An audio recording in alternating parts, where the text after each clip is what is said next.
Good evening, everybody. I am Paula Ludwig with the Atlantic Institute. I want to welcome you to our dialogue program tonight. The Atlantic Institute is about having positive, peaceful dialogue conversations about different things. We believe in meeting your next door neighbor, just, having conversations with people of different cultures, faiths, religion, and just having peaceful conversations. Um, we we started off in South Carolina, and we are, since COVID hit, I was saying this a little bit ago, we have gone globally. And so we are very excited. We just started hiring people from outside of South Carolina, and Coy, this is her first program for us tonight. I know she's going to do a super job. She has a great topic here. But we are still looking for more people, specifically over on the West Coast. Unfortunately, we are only doing in the United States right now. We want to start small, and then we are going to go globally. So if you are interested in possibly being a planner, an event planner for us, and basically you'll do what I or Coy are going to be doing tonight. You can slip me in the chat your personal email address, saying that you're interested in information, and then say where you're from. Right now, we are only doing the West Coast for the United States, because we have planners throughout the rest of the states right now. But like I said, eventually we are going to go globally. So if you're in a different country and would like to possibly be considered once we do that, then go ahead and send that. All right. I am going to show a short 2-minute video about the Atlantic Institute, and I'll give you a little bit more about what we do and where our programming is. And I don't have it keyed up yet. Hang on. Sorry.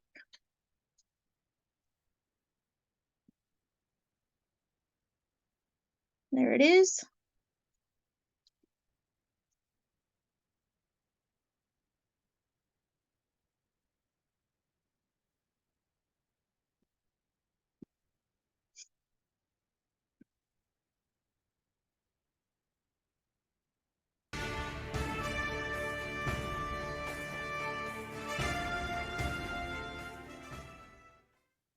The Atlantic Institute is a nonprofit organization dedicated to promoting harmonious coexistence between peoples of various cultures, faiths, and backgrounds. We seek this goal through peaceful dialogue, education initiatives, and community organization. Our dialogue events bring together experts, community and faith leaders, and knowledge seekers to address social issues that affect us all. We feel dialogue is the most important element in peaceful coexistence, so we try and maintain several panel discussions, TED Talk events, and book clubs throughout the year.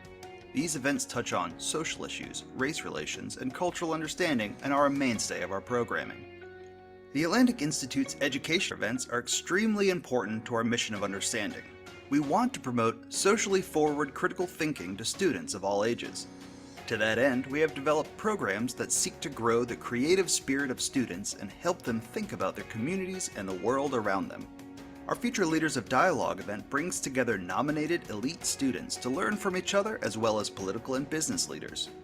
Our art and essay contest gives students a theme about important societal issues and allows them to create wonderful works of art and writing while steering their minds towards improving their world. We're always seeking ways to educate youths and adults in order to make a peaceful world for all of us. Our community events are designed to transform neighbors into friends and groups of people into a community. By associating with other nonprofits or by our own initiative, we are always trying to discover new avenues to improve our neighborhoods, places of worship, and community centers. We host cooking demonstrations of food from other cultures, work with various nonprofits to help elevate the work of others, and try to find a way to make the lives of those who are disenfranchised or marginalized better. Building a more peaceful world starts in our backyards, so we are dedicated to improving our communities and associations. The Atlantic Institute is always seeking like-minded volunteers and collaborators. If you would like to learn more, find volunteer opportunities, or just want to chat with our staff, please visit our website at www.atlanticinstitutesc.org or follow us on Facebook. We will never run out of fun, educational, peaceful events, so come join us to help make this world a better place full of understanding and unity. All right. I am now going to turn this over to Coy, and she's going to talk a little bit about what we're going to do tonight, and then we are going to um, go into the program. All right. Hello, everyone. My name is Coy. I'm excited to be here and be facilitator, moderator for this topic. It's one I'm very passionate about and would love for you guys to also be able to reflect on this to broaden your horizons, to kind of challenge how you view the world and how to also gain empathy for people who think differently than you and understand why they do. And so I have two speakers here, actually one speaker at the moment. I have Jennifer Muth. I know her as one of my professors of cross-cultural psychology from Old Dominion University. And another speaker who was also gracious enough to hopefully join us tonight. His name is Samir Shah, and waiting to hear back from him. So yes, I have a few remarks here just to try and understand a topic that we're going to be exploring of how culture shapes mental health, how it also shapes your perspective, how you view the world. All right, so just want to say that this is also, is always a relevant topic, especially with always interacting with people of different cultures, different mindsets around you on a very daily basis, whether it be at work, school, even just walking into McDonald's and ordering your food. All the time, you're going to be approaching people who have, I guess, different programming than you. And so delving into this topic, culture heavily influences how we view the world. It influences what we pay attention to, and that in turn determines your worldview, your mindset, how you approach things. And so just because someone approaches something differently than you does not mean that it's wrong. Just probably don't understand it or need to learn how to understand it to empathize. And so, although tonight we won't be able to go in too much depth about the intersection of culture, psychology, and mental health, hopefully you'll be able to have some knowledge from our speakers and also be able to reflect on your own life, take some very important information away from this. All right, and just want to give you a quick quote to think about while we are taking in information, all this knowledge and wisdom from our awesome speakers here. So unfortunately, I don't know the person who said this quote, but it is strangers in a new culture see only what they know. I think that's very profound, and I would love for you to reflect on that. And also think of any questions that you may have. We definitely want to get the most out of this with a robust and interactive Q&A session at the end of this event here, after our speakers are done presenting. All right, and without further ado, I will let Jennifer Muth speak. And also just want to make sure that you guys are muted out of courtesy for our speakers and those who are attending as well. All right. And oh, sorry. Did you want to give yourself a brief introduction, Jennifer? So hello, everybody. Welcome. I am so honored to be a part of y'all's presentation this evening. As Coy aptly described, I am Jennifer Muth, and I've been a instructor for Old Dominion University for 25 years. I have taught cross-cultural psychology for the last 8, and I've facilitated a few study abroad trips to Rome, Italy, and I use that as a context to approach my classes. And Um, in terms of culture and mental health, one of the things that I thought that would be kind of an interesting way to look at it is I also teach positive psychology. And one of the things I love about positive psychology is that they basically kind of look at mental health as not necessarily as the addition of something like adverse, but rather than let's look at what is positive about our lives. So rather than looking at as the presence of something that is kind of getting the way of our functioning, let's look at it as what is it that's going right with our lives. So in terms of this presentation, let me see. I hope that I'm clear. I don't know. Do I look blurry to you guys? Because I look blurry to myself. No, I look clear. Okay, good. Because you know, when you're looking at yourself and you're blurry, you're like, oh my gosh, is my audience looking at me blurry? Okay, so let me share my screen. Yeah. Share this screen, and I'm going to make this bigger. And I hope that you guys can see it. Let's go ahead and move this over here so it's not in your way. So does this look clear to everybody? Thumbs up? Okay, perfect. So, all right, let me look at it this way so that I'm not looking at that screen and away from you. So, how can I make this bigger?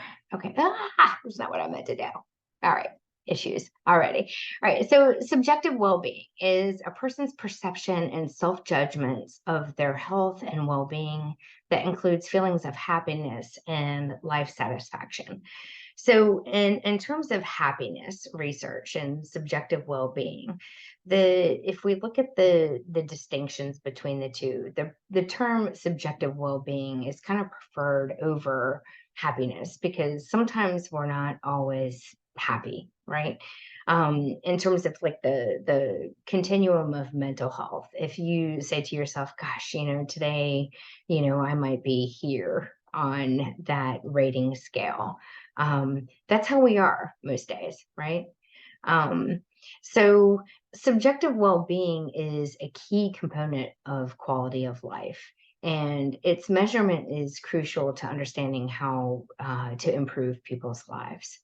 So in a second, we're going to take a little bit of a personal assessment in terms of where do you view your subjective well-being. So high levels of subjective well-being are beneficial to the effective functioning of societies and the advantage that they bestow upon us as individuals. So in terms of that, what do we mean by that? Like our overall health. So there's a lot of research that supports that if we have higher subjective well-beings, that we're going to be healthier. Okay. So I would put a little reference by Diner and Ryan, and we're going to take a little sample of Diner's research in just a second. So hang on tight. So in terms of the individual advantages, that's going to be that we're less susceptible to viruses, that we have stronger immune systems, that people who have higher subjective levels of well-being have fewer heart attacks. They have less artery blockage. They might have a longer life expectancy, and they tend to engage in healthier lifestyles. And so I'm going to ask you guys this in just a second when we have our little kind of moment to dialogue. But in terms of the societal effects, folks that are higher in subjective well-being tend to engage more frequently in pro-social activities like volunteering. I know one of the things that I thought was cool with my Nana lived to be 96 years old, and she would go and volunteer in her local VA, the Veterans Hospital. There was a museum that she was actively involved in. And I swear this just kind of gave her that vitality that other folks that weren't doing that didn't experience. So I'm kind of curious to know what y'all's perspective is in terms of volunteering and community service, and does that increase your levels of well-being? Another thing is that they tend to have more trusting, cooperative, and pro-peace attitudes, and they tend to have a lower levels of intolerance towards outgroups. And by outgroups, I mean anybody who's different from themselves. So, the World Happiness Report, which I just love this, of 2023 said that across 137 countries, the 5 happiest countries were Finland, Denmark, Iceland, Israel, and the Netherlands. And there's these universal factors that are associated with well-being in terms of like, what are these things that we have in common? Democratic governance, human rights, longevity. And then we can even look at the research between individualistic and collectivistic cultures and things like self-esteem and emotions. These tend to be differentially constructed between individualistic and collectivistic cultures. So if we talk about self-esteem, if we look at it from an individualistic perspective like the United States, self-esteem is going to be more like, okay, did I do good on that test? Or, what am I getting on this job rating? Whereas maybe from a more collectivistic culture, they're like, okay, how am I doing in terms of a team? So depending on the way that we go about measuring something, those results might be skewed if we're looking at it more in terms of individualistic like lenses versus collectivistic lenses. So things that increase our happiness, because there is so much out there that is kind of like, okay, how can we like make people happier, especially after this last few years of the COVID-19 pandemic. I think people are kind of struggling, and I think that it's interesting that people are drawn to a presentation about culture and mental health because people are curious about, okay, are people like happy like we are here? Are they not happy like we are there? Or what's going on like worldwide? The universals is kindness, really. We might operationally define kindness differently, but the little small acts that we do for one another is pretty much a universal thing. So there's so many different things like, okay, the have a good day exercise, which you guys can completely go and Google this and it'll come up. The 3 good things, which I love. Okay, so each day you kind of, end your day like, okay, what are the 3 good things that happened to me today? And I think we get into this mindset about, oh my gosh, I've got this to do and that to do. And, we kind of get caught in that. And what are we not doing versus, okay, what are the good things that happened today? So this is a very good thing that if people practice this, this is directly related to their subjective well-being. There's the values clarification worksheets, positive emotion brainstorms, expressing gratitude, and then obviously, like I said, practicing kindness, the random acts of kindness. One of the things I do for my social psychology class is when we talk about the pro-social behavior section, I give them this assignment that each day they go out and perform a good deed. And it could be to someone that they know, it could be to someone that they don't know. And they do this for, a consecutive, let's say 6 days, and then they report back. And most often than not, they're like, wow, this is amazing. I'm blown away that how I felt and how I was received. So let's see, let me go to this next thing. So the satisfaction with life scale was constructed by Diner and Emmons. And basically, it's tapping into subjective well-being. So if you rate these 5 items, and it's basically from a 7 that you strongly agree to 1 you strongly disagree. And if you just take a second to maybe jot this down on a piece of paper, in most ways, my life is close to ideal. What would you say on that continuum? Would you say that you more strongly agree or strongly disagree with that statement? Or are you more neutral? Are you in that like 4 category?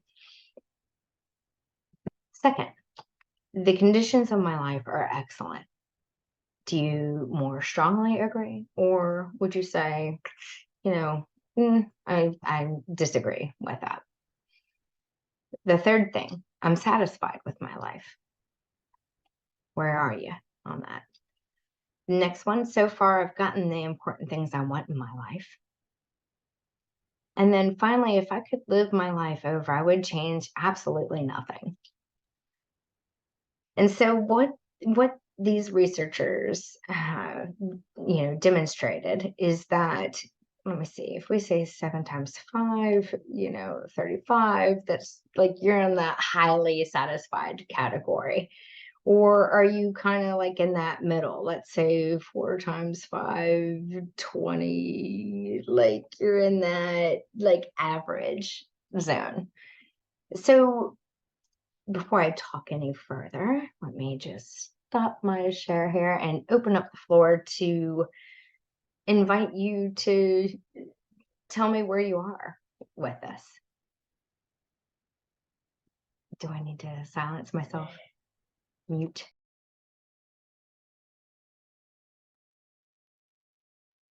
Can you show the infographic again? Oh, I'm sorry, you're muted.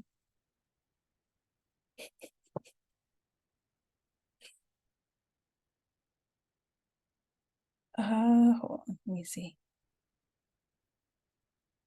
Yeah, we can see. I can't hear you, but we can see it just so we can take a look at this and reflect here. All right, you can hear me again. I Yeah. will not mute myself.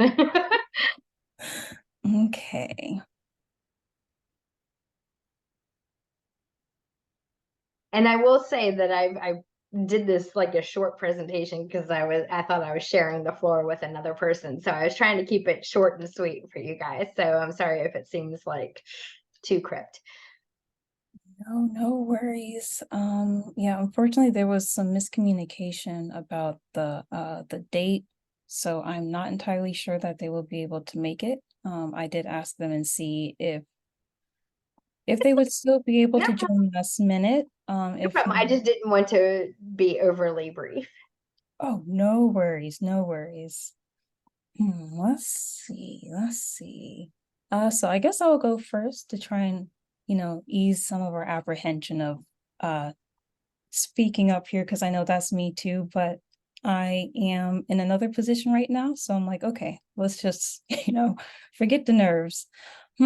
So my life satisfaction, is there a way to zoom in?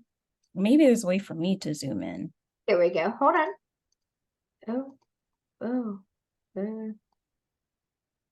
Hold on. Oh, here we go. Was that so like should I have done that before? I'm so sorry. No worries. No worries. I should I have was said trying to be something. creative. No, it's a beautiful infographic. Like it definitely breaks it down really nicely. Let's Let me do see. this. So here we have our 5. And so what I love about this is that it is short and sweet. And this is one of those things that in terms of like quality of life assessments, they get right to the like bare bones. It's like, okay. So, and if you think of this, and I don't know how much everybody knows about like psych in the background, but if we talk about like Erik Erikson's developmental stages and we talk about like, like life satisfaction, if we kind of go right from, I know I'm getting a little bit longer in the tooth, and I mean older in my culture, like you start thinking about, all right, the next generation, and was my life well lived? Did I do what I wanted to do? These are those types of things that kind of like zap right to it. That's you know, am I concerned about the next generation? You know, did I live the life that, you know, I'm like, okay, you know, I did the thing. That's Yeah. kind of what I perceive of it. Okay. Yeah. Awesome. I guess since for me, I do not want children, so I didn't even think about it like that in the And I you know. don't even have to have children, boy. It doesn't even have to be that. It could be just like, the next set of folks that you're inspiring. You're still doing the inspirational thing. So kudos to you, you know? Okay. So for me, and someone else has to go after me. I can say I'm going to say honestly that I'm satisfied with my life, though there are things I definitely want to keep growing and advancing and progressing. Maybe that's also a cultural thing, wanting to advance and not being, it's like I'm comfortable where I am. But I'm like, oh no, I always need more, I always need more. And I think I need to tone that down. But I would say I'm satisfied with my life. Um, though I would add, yeah, I would definitely like to keep advancing, keep learning, and keep becoming the person that I really envision myself to be.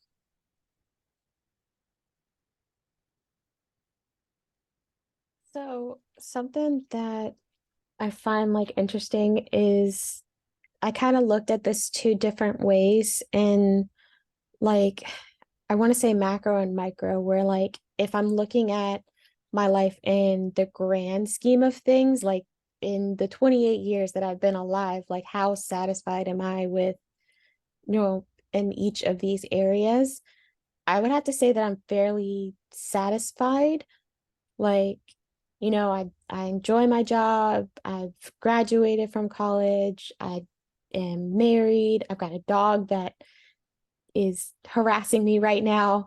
And it's just like I think overall I'm fairly happy, but um like if I look at it like where I am emotionally and like mentally, I would think that well, no, it's not that I think. I know I score substantially lower just because I have that fog. And so I don't know, I just found that really, really interesting. Like just how different, like where we are in that moment, and then looking at our lives in a grand scheme, like how different those answers can be. Right. So like there are definitely things that right now could be a lot better. That if I could change them, I would be a lot more satisfied in life. But if I take a step back and actually look at, what I've accomplished, like Koi said, just like I constantly want more and more and more, but like looking at what I've accomplished so far and what I've overcome so far and where I am, it Mhm. changes how I felt about like where I am in the moment, which is really, really interesting. How something so simple, like asking yourself just a few very simple questions, can change how like you're perceiving where you are, I guess, in that moment. Absolutely. No, I completely get you.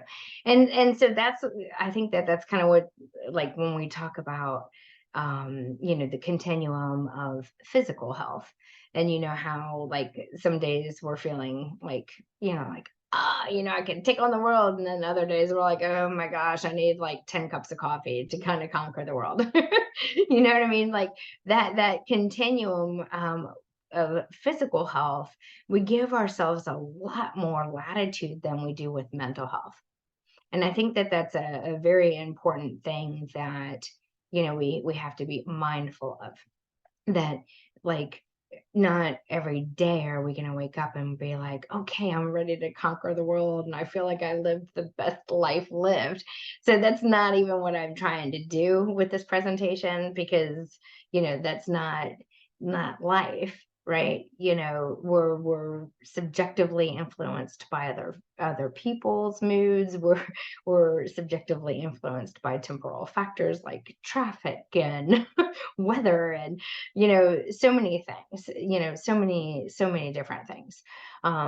So I think that we should give like ourselves grace and like we do with our physical health, that not every day are we going to be at the top. It's going to be a continuum, and some days we're going to be right here at the middle, and then other days we're going to be here, and then other days we're going to be like, all right, I'm ready to charge it. And I think that that's important, and I think that that is kind of a universal thing. I think that the things that affect us differ between our cultures, but I think we're just as impacted by the individual factors, or the factors that affect us collectively. And I think that I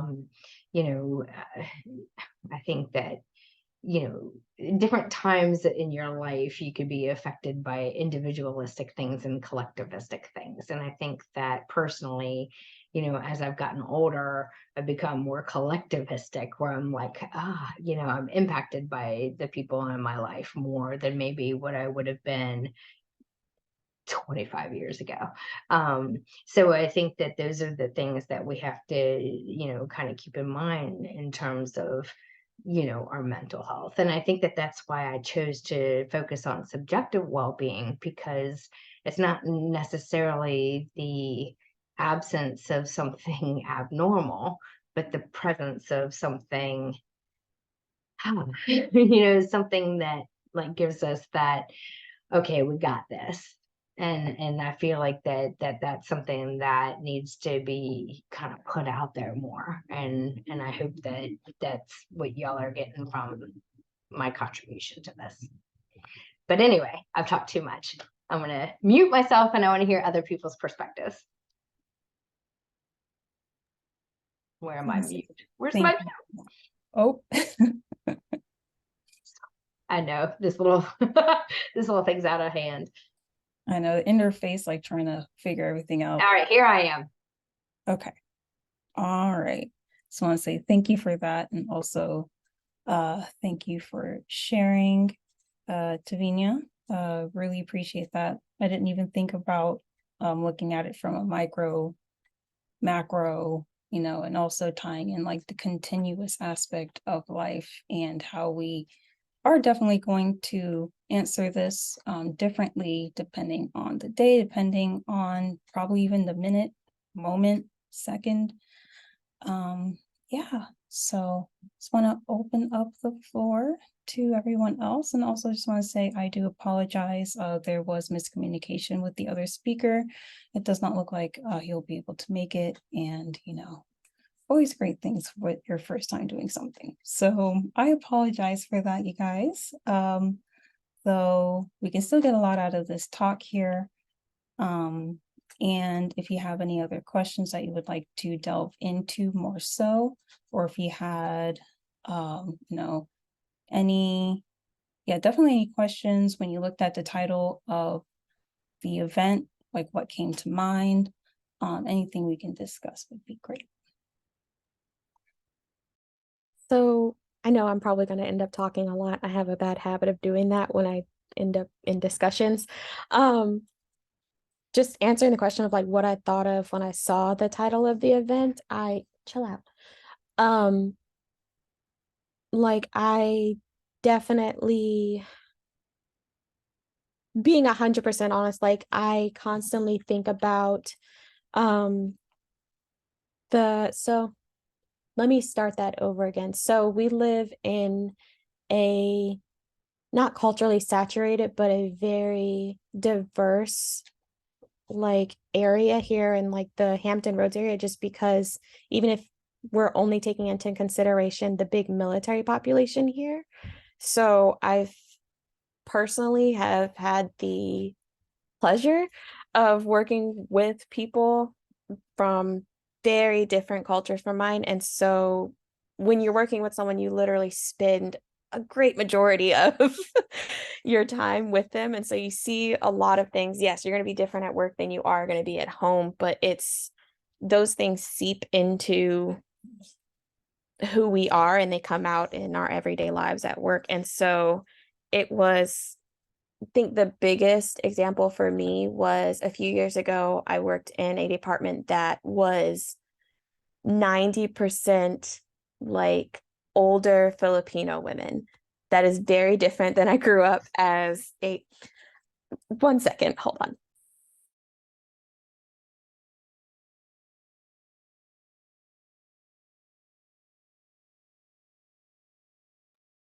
Sorry, I had to yell at my dog. She was being obnoxious. Um, but so that was a bit of a culture shock, especially because when I was in that situation, I was in my very, very early 20s, and I'm 90% sure that I was in one of Professor Muth's classes. And so it was interesting to see the difference in not just age, but culture, because a lot of those women came here from the Philippines and had only been here for long enough for their children to, be in high school or just started college. And so it was very, a bit of a shell shock, not in a bad way, but it was interesting to me to see like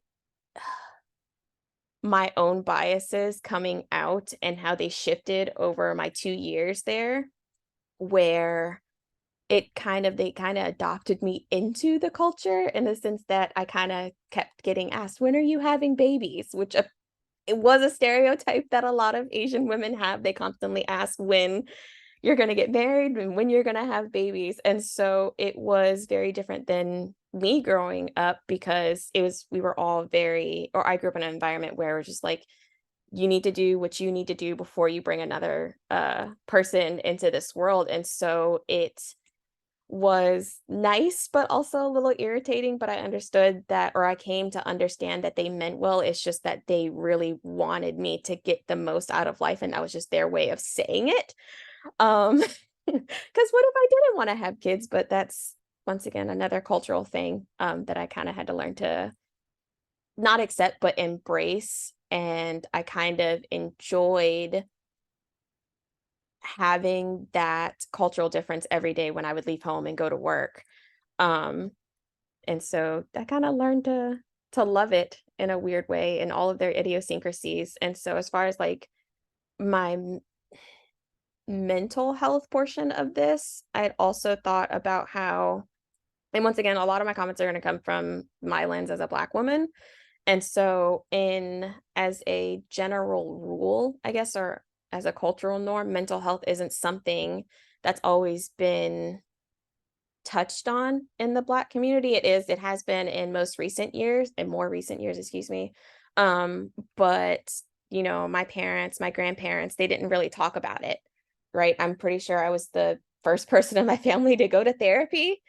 And so it took definitely some time for my grandparents to understand why I would do that instead of just going to church, because God solves everything. But looking at when I started going to therapy and have talked to my grandparents over the last like decade that I've been in and out of it, and now it's interesting to see how just me has changed the scope of just my family. It doesn't mean that, the culture is going to change, obviously, but it's interesting how just like having one person in your family can shift your like entire perspective of how you've been conditioned to, not talk about something, or to only solve, your problems in a specific way.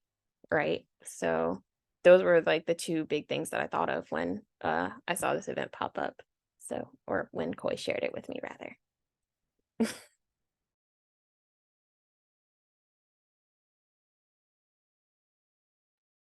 Well, yeah, no, thank you for sharing that. I think that's very true though. Like when we think about culture, we definitely think about different countries and ethnicities and how they approach things. And I will say that hopefully we can maybe have more of a discussion about like what's individualistic and what is considered collectivistic as well.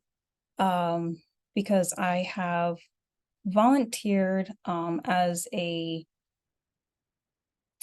teaching English as a second language tutor some years back. And it was a culture very different than what I understood. And that's when I really started to see like the individualistic mindset of those who grow up in the US compared to those who did not. And so their approach to things to me was interesting. It wasn't bad, definitely not wrong, but I just did not understand. And so when I took cross-cultural psychology, actually, I was able to be like, oh, okay, this makes sense now. Like it makes sense why they approached things as a unit. Rather, I'd be like, oh no, I'm just gonna do that by myself. I don't need anybody to do that.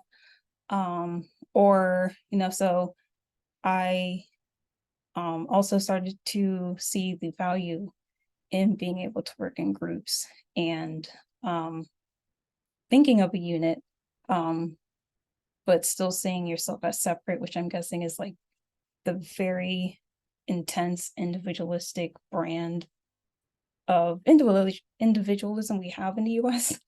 Like it's a very intense, you can correct me if I'm wrong, Jennifer, like it's a very intense brand of it. And yeah, definitely, the like family units, or thinking of yourself like as a bigger family unit, or like we're just our little family over here, or like it's very interesting. And also just like, oh, we do things together all the time. I'm like, really? What? Like just very interesting. Yeah, so I will stop talking. And Joanne, you did mention, if you're still here, you did mention here in the comments, the questions we're asking ourselves are very subjective, saying my, like ideal, excellent, satisfied, important and stuff. If you would like to join in the conversation, not to put you on the spot, no pressure if you don't want to. I would just love to hear your thoughts further on that. And if you don't want to speak, you can just type no thank you.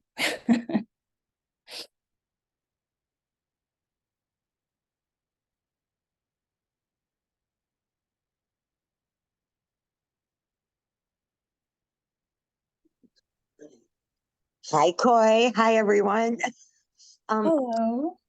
I was just going to add that maybe a lot, we have so many different cultural aspects, like being in the culture of women and then being in the culture of like white women and Black women. So maybe like mental health changes. And since I'm the old person here, I think that I've seen the stages of my life go through. I'm 68. So I think that when you get to be my age, like the questions that you asked, they're so different. You have such a different perspective, of what you've been through. There's not much changing in my life now. I mean, I've already lived it, but I can change my attitude towards it. And I just have to say to all you young women, it's so much easier when you get older. I think that in the position I am, I have more power and control over my life than I ever had. And, I wouldn't change a thing in my life because everything that's happened has made me who I am. And so I think that maybe if we live our lives so that when we get old, we like ourselves, could be maybe a perspective. So I just wanted to add that. Age makes a difference too. I've actually noticed that too. That like looking at, my grandmother, she is very adamant about a lot of things, to the point where she fusses at me for the same things, for not like standing up for myself or being more sure, or, you know, being more steadfast in my voice and my opinions and myself, and seeing like that difference. Whereas, she's had 65 plus years to develop that voice and to, become as stubborn and as strong as she is. It is a big difference, because I've noticed, like, in people my age, it's once again becoming more common, but it's not as common for women my age to be able to speak up for ourselves, just because I guess, like, as women, we're conditioned to be quieter and to not really rock the boat too much.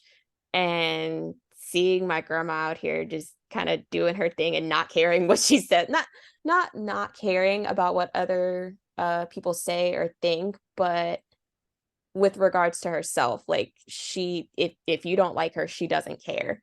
Whereas with me, if you don't like me, I'm gonna try and figure out what I did wrong. Even though I couldn't have done it, I probably didn't do anything wrong. It's just having that self-assurance in, like, generational differences is very different, and I can't wait to get there. Like, it'll be great when I get there, but I'm not there yet. So hopefully with more Well, time. Um, you have to go through everything that you have to go through to get there. mhm.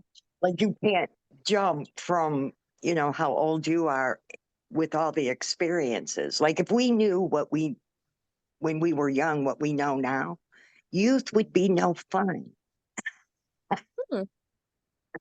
You have to make these mistakes. You have to find out from your experiences, because you can't really learn from someone else.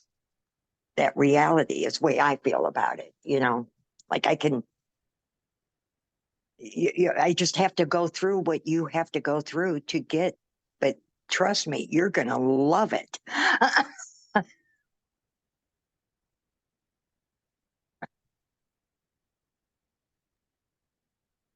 Well, I just want to say, I'm 77, so I'm probably the oldest person here. Oh, you are. No.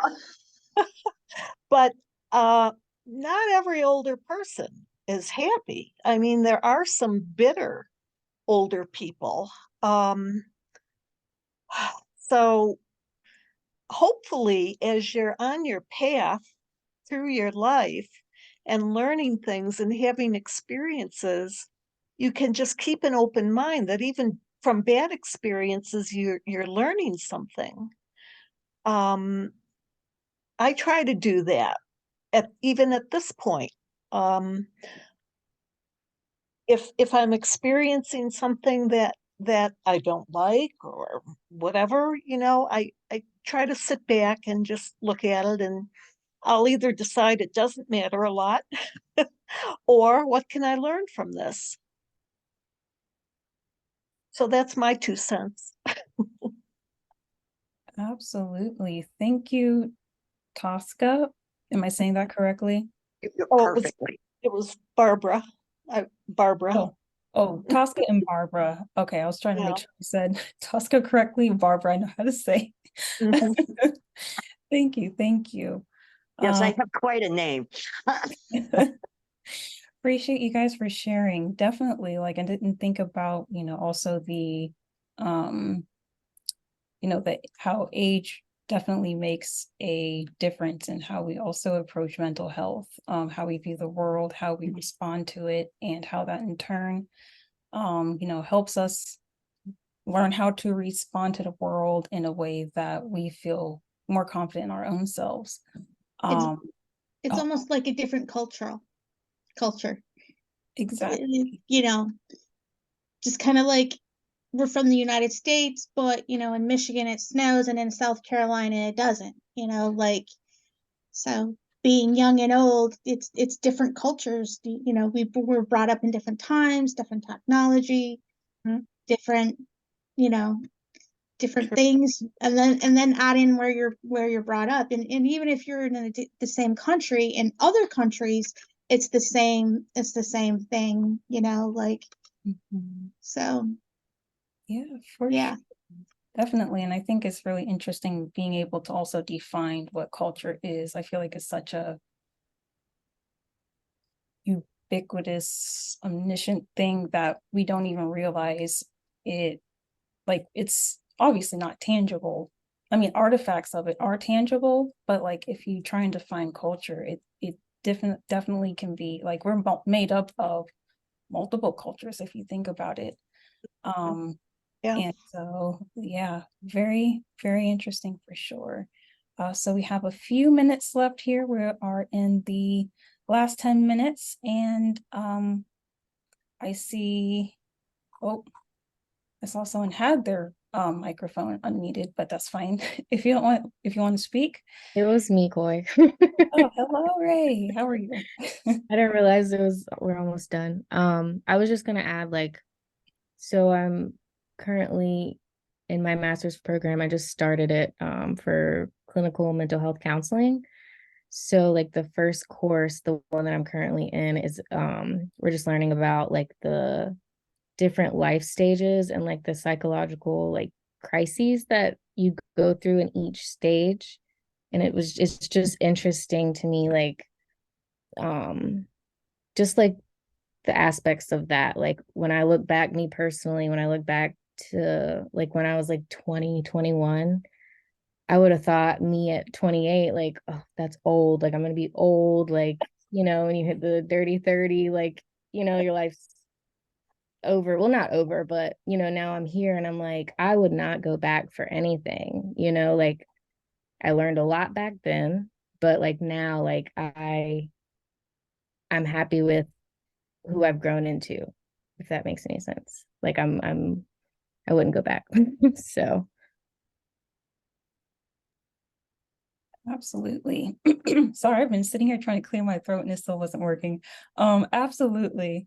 Like it's definitely profound when you look back. And I guess it also kind of ties back to that continuous and the micro macro, like how you view things. Like again, so you can be like, man, I forgot to, zip my pants up walking back and now I hate myself. But then what, that does not define all the things you've gone through. It's like, you know what, I've actually gone through worse than that. So right now is okay. And just thinking about like how, again, like your experiences make you, like I think that's one of the biggest things that we can just take away in general. Like we've come so far and you had to go through a lot to get to where you were. Yeah, for sure, for sure. And just wanted to read Joanne's comments here. I respect and not bothered at all that you would just like to listen. Perfectly fine. I have my voice and I will read your comment for you. So let's share this with the group. All right. Said, I'll add that it seems the more we work on ourselves, the more challenging these questions are to respond to. Yes, maybe along with challenging, more thoughtful. For example, awareness of what is important and ideal is changed a lot as I've grown older and grown more introspective. Yeah. For sure. And culture also has an effect on how those terms are perceived and thought about. Absolutely. Absolutely. Thank you for sharing. Joanne, really appreciate that. That's definitely kind of like ties into everything we've been talking about here, and definitely how culture has an effect on like how we perceive those things for sure. And yeah, it's definitely very just life in general. You're gonna always tie it back into just life. Life in general is just this big, wondrous, mysterious thing. It's like, okay, we're born, we're here, and then we all have the same inevitable fate. And like what we do in between that and how we live that life in between is always up to us.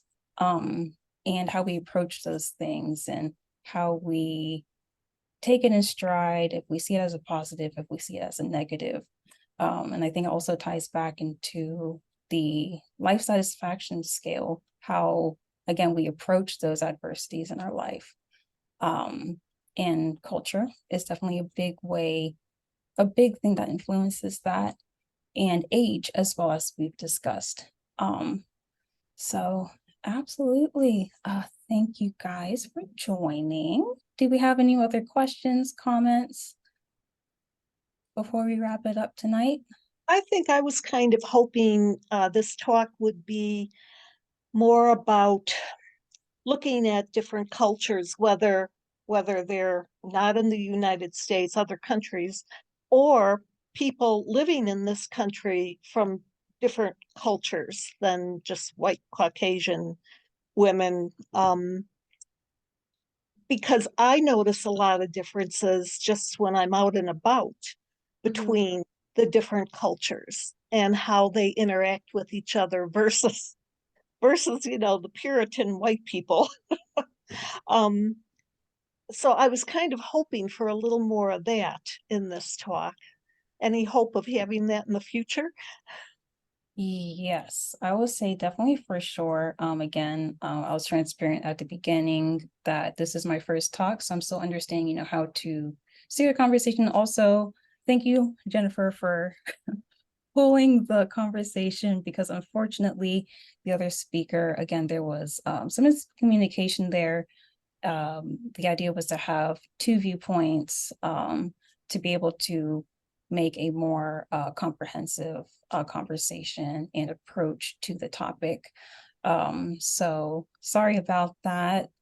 And yes, I would definitely like to definitely expand on how different cultures like approach mental health. Yeah, Yeah, that would be interesting. for sure, for sure, for sure. Although Again, I liked the talk today. It's not like I'm disappointed, but it's just different from what I was expecting. for sure. And honestly, also, I think we were able to see just how ambiguous the word culture is, because we were able to talk about age and how that also affects how you approach mental health. So yeah, for sure. Thank you, thank you. And it is 8 o'clock. I'll turn it over to you, Paula, I suppose, or am I supposed to close out? No, that's all right. Are there any more questions from anyone? So I have one question, and that is, I can't remember how I found out about this, because I'm just signed up with different groups. Was this through Eventbrite? Yes, Yes, yes. okay, okay. Yes, we do most of our programming through, we run it through Eventbrite, because most of our programming is free and open to the public. So, yes, you'll find us on Eventbrite. Just look under, the host thing. Usually it'll show you other stuff that we have going on. And we do quite a lot. Also, if you weren't here for the beginning when I was talking, we have a YouTube channel. This is gonna be on that. It's called Atlantic Institute SC. If you type that in YouTube, you'll find our channel. We have over 200 videos on that channel. And there's stuff from cultural creations to cuisine of different cultures, tour of fate, there's educational talks, there's interfaith talks, we've got stuff out there for over 3 years. So please check it out, subscribe to it, because when we put something new, it'll go out there. And yeah, just check out what we have. We also have a website. If you put in Atlantic Institute South Carolina, it'll come up, because that's where we started and did everything in person for the first few years. And now we're doing everything virtually to go globally, because we feel like it's just a lot more fun to have more people involved. So again, if you want to put where you're from in the comments, if you haven't done that already, that would be awesome. It shows my bosses that to keep doing these programs this way. And I am going to stop recording now. So I did want to make like a baby comment. So Okay, I'll wait. was like saying how like she was hoping that, and I kind of was too, that the conversation would be more geared towards like cultures outside of the United States. But I think that kind of goes back to what Joanne was saying earlier, where our entire discussion was through our own lenses. And so if there's not someone present to give us, you know, their perspective of a culture that's not here in the US, or yeah, just mostly not here in the US, it is kind of hard to have that discussion because it's not really, I don't want to say like inappropriate, but it is a lot harder for us to comment in depth on those cultures because all we're going off of is our observations, unless we've been there for a substantial amount of time and have actually like been, I guess, not indoctrinated, but have like Do you mean steeped in the culture for long enough. unless you lived in another country? Yeah. Yeah. Yeah, definitely. So like unless we had that experiences, it literally is just going to be us not spewing, but us talking about our own observations and biases, once again from our own perspectives. So Yeah, unfortunately, right now it's like midnight in London, and Turkey it's like 2 a.m. And so and we have a time zone map in our working document. So I just looked at that. So if we do stuff at 7 p.m. Eastern time, unfortunately we can't go across the pond, as they say. So it would have to be more of a in the middle of the day kind of conversation so that we could get those perspectives from other countries. So yeah, it's very hard to get everybody from all over the world at one time. So Oh, yeah. Yeah. so, but yes, I totally understand what you're saying. People from other cultures and perspectives, that would be awesome. Yes. So I Or want to thank maybe- everybody for coming. Maybe you could get a speaker who is familiar with other cultures in depth, you know, because there are speakers and teachers who have traveled a lot and lived in different places. And so it would be neat to get their perspective too. Oh, Mhm. yes. Yes. Definitely. Koi, I- start writing this all down, and these are ideas for your coming up program. I guess I could have asked about how, you know, your experiences in, was it Italy and France? Italy and France, or was it just Italy? I'm not sure what you mean. Oh, sorry, I'm talking to Jennifer. Yeah, I think she was I'm talking so to sorry. me. I'm so sorry, No, Barbara. I'm so sorry. No, I've had a few experiences taking students to Rome. And then I personally have like with my doctoral program did a comparative systems in higher ed, where I went to London and Edinburgh and Dublin. You know, yeah, there's a little bit of experience with that, but I totally understand where you're coming from, Barbara. Yeah. Okay, yeah, definitely taking notes because again, I'm still learning how to shape these talks and figure out like what's going to be the relevant information to discuss to really, I guess, you know, when people look at a title and they come to the talk, they will get what they expect in a way. So yeah. Yeah, definitely still learning how to do that. So all this feedback is definitely very helpful. It helps me grow. So thank you so much. You're welcome. All right. So I guess that is it for tonight. Thank you again, you all, for joining and speaking and participating in the chat. And again, thank you, Jennifer, for pulling through with being the only speaker. That was obviously not planned, but awesome. Thank you. And so yes. Thank you.